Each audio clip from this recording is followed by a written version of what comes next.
দীর্ঘ ৯ মাস বন্ধ Saint Martin ভ্রমণ। কবে খুলবে, কবে ফিরবে নীল জলরাশির আহ্বান, এই প্রশ্নে দিন গুনছিলেন অসংখ্য ভ্রমণ পিপাসু। অবশেষে সেই অপেক্ষার প্রহর শেষ হলেও শুরু হলো না সেন্ট মার্টিন যাত্রা।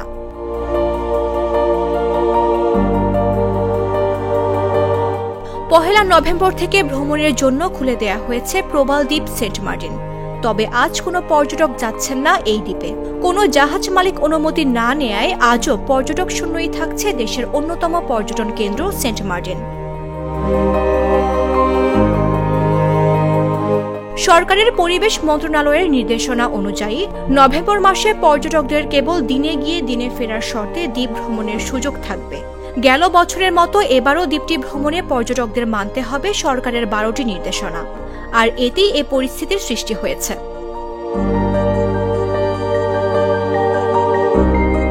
এছাড়া দ্বীপে উঠতে ব্যবহৃত একমাত্র জেটি ঘাটের সংস্কার কাজ শেষ না হওয়ায় পর্যটকবাহী জাহাজ ঘাটে ভিড়তে পারার কোনো সুযোগ নেই।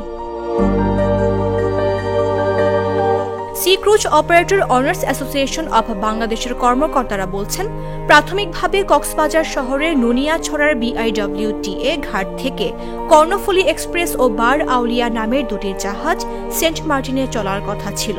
তবে জাহাজ মালিকরা এই সিদ্ধান্ত থেকে সরে আসায় শনিবার কোনো জাহাজ সেন্ট মার্টিনের উদ্দেশ্যে ছাড়বে না। তবে ডিসেম্বর-জানুয়ারি মাসে জাহাজ চলাচলের প্রস্তুতি চলছে বলেও জানান তিনি। বঙ্গোপসাগরের বুকে 8 বর্গ কিলোমিটার আয়তনের প্রবাল সমৃদ্ধ দ্বীপ সেন্ট মার্টিনে গত 1 ফেব্রুয়ারি থেকে পর্যটকদের যাতায়াত বন্ধ রয়েছে।